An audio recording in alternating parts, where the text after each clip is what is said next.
In 1848, construction began on the experimental school for teaching and training idiotic children. Founded by Samuel Gridley Howe in South Boston, it was the first public mental health institute for those with developmental disabilities in America. In 1925, after moving to Waltham, the school was renamed the Walter E. Fernald Developmental Center after its third superintendent. At its peak, 72 buildings and 2,500 patients filled the 196-acre campus. On November 13, 2014, the last resident was discharged and the center was shut down. The site has been abandoned ever since. Here is a look at its troubled 166-year history. Walter E. Fernald was the third superintendent and first resident superintendent of the school. He was born in 1859 in Maine, where he graduated from the Medical School of Maine in 1881. A few years after his graduation, he served as the superintendent of the Massachusetts School for the Feeble-Minded from 1887 until his death in 1924 at the age of 65. After his death, the school was renamed as the Walter E. Fernald Developmental Center. Although he advocated for the humane care of the intellectually disabled, he supported eugenics and often wrote about the burden of the feeble-minded on society. The eugenics movement swept the nation in the early 1900s. Basing their ideas off of Darwin's theory of evolution, leaders wanted to create a society where only those with desirable traits could reproduce. This led to involuntary sterilizations across the U.S., where the targets were often immigrants or those at institutions for feeble-minded. Eventually, Fernald did change some of his views, backing away from and rejecting eugenics. The school began in 1848 as the experimental school for teaching and training idiotic children. It was founded by reformer Samuel Gridley Howe with a $2,500 appropriation from the Massachusetts legislature. The school was established under the supervision of the Perkins School for the Blind.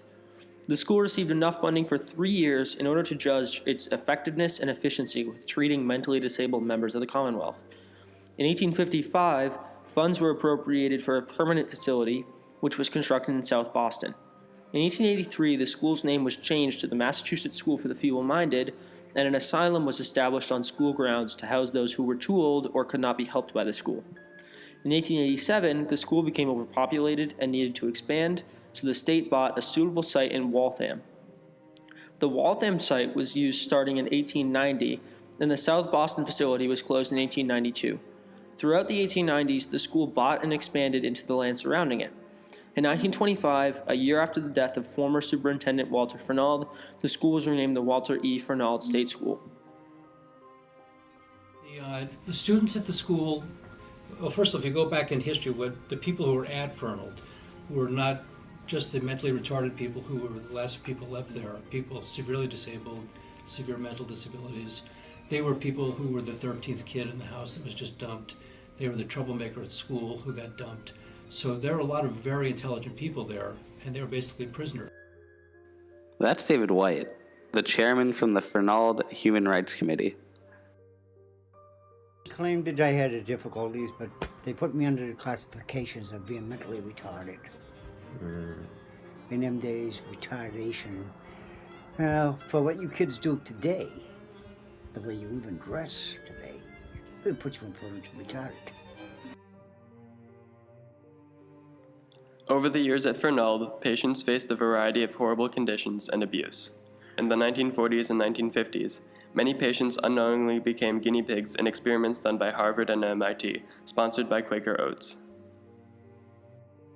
Well, the primary motivation for the radioactive food experiments was the desire by Quaker Oats to prove that phytates in oatmeal didn't bind to iron in a way that would impede the ability of soldiers to have enough oxygen in their blood.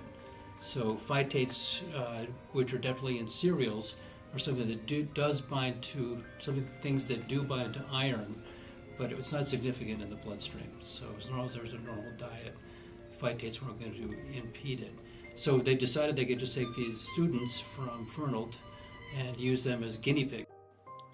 A group advertised as the science club at the school offered extra food, parties, and trips to baseball games. It was what they offered you in regards.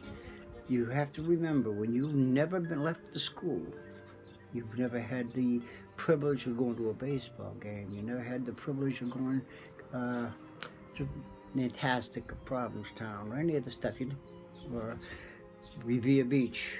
You never had that opportunity. So because you never had the opportunity of leaving the grounds, if I came to you and offered you this kind of a package deal, what would you do? Perhaps the worst part of it all was that the students had no way of seeking help. It's virtually impossible for the outside to find out. The children have no right to complain, no capacity to complain, and even if they did complain, there'd be no government official or public official mandated to do something about it. That's how it has been for children, especially children in institutional settings, for a long, long time. That's child's rights activist Wendy Murphy. I couldn't read a bus. I couldn't read the word bus. That's how bad it was. Learn? I still go to school. I mean, I'm being honest and blunt with you. I'm not proud of it. I was for most of my life not to read. Some of the tenants have sexual problems, and that's their way of doing things, unfortunately. There has been many cases of different things that went on, which most kids never said anything about. That's between them and the attendant. But that's part of the things that happen there. Nobody's going to believe you. You can do anything you want. You can go down to the head one's office and tell them all you want. It ain't going to do no good. Because you have to remember, the other one is retarded, not them. Coat hanger, it's one of the pride punishments that the attendants would have. What was? Pride, coat hanger, which is made of wood. It's probably about maybe 1.5 inches thick, probably about, a standard size coat hanger look. It looks just like a coat hanger. What they used to call Red Cherry Night. On a Friday night, you go in, you take a shower, you come out of the shower, the attendant would be standing out there, and as you come out, she'd give you a whack across the rear end with that thing. And believe me, it hurts. One of the most egregious violations was in the creation of the Metfern Graveyard, a place where deceased patients of the Fernald Institute and neighboring sister facility, the Metropolitan State Hospital, were buried. Here, an estimated 310 unnamed graves lie, with tombstones denoting either C or P for Catholic or Protestant, and a number coinciding with the order of the burials. Many of the graves are overgrown, weathered, or even underground. On our trip, we struggled to find over 100 graves above ground in brush. These burials took place between 1947 and 1979.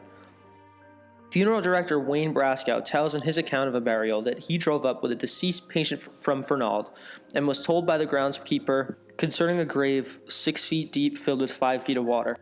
Quote, like I was a young paperboy who hadn't been around, hadn't taken enough hits. He said, see those rocks over there? You put the box in, we sink it with the rocks.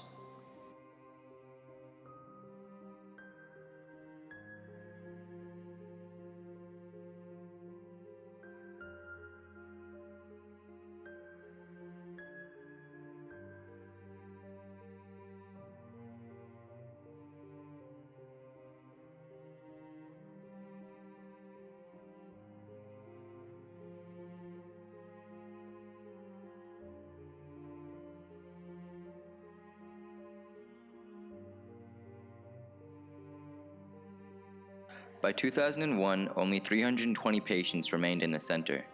In 2003, Governor Mitt Romney announced that the center was to be closed by 2007. This sparked protest from families of patients as well as employees of the Fernald Center, who applied to Judge Taro for help. In 2007, Judge Taro ruled that the wishes of the remaining 185 patients must be considered. By 2013, the center was still open and home to only 13 remaining patients, who each costed the state $1 million per year. 1 year later, Fernald's last patient was discharged from the facility, and the land was purchased from the state that year. The property was acquired under the agreement that the insides of the buildings can be renovated, but numerous historical exteriors must be preserved. After 5 years of abandonment, the campus has been taken over by nature. Plants are everywhere, obscuring nearly everything.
The interiors of the buildings have crumbled under the lack of maintenance.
Today, the asbestos-ridden Fernald Institute is a suburban legend, said to be haunted by radioactive ghosts of the members of the Science Club, and is a hub of urban explorers seeking thrills.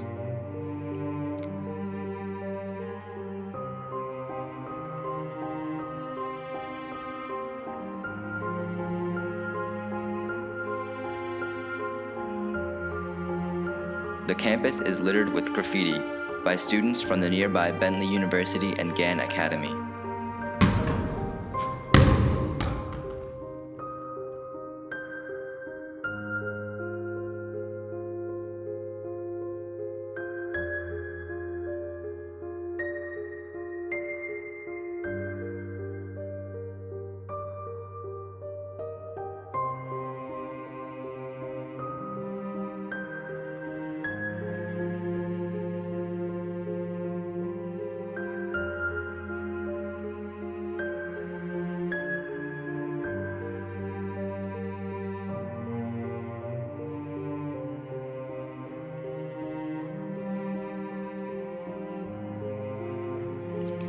Numerous rebuild and preservation movements have been made, and the Waltham School Board even requested 75 acres of the land for a new high school and athletic fields in 2017, but the request was not granted.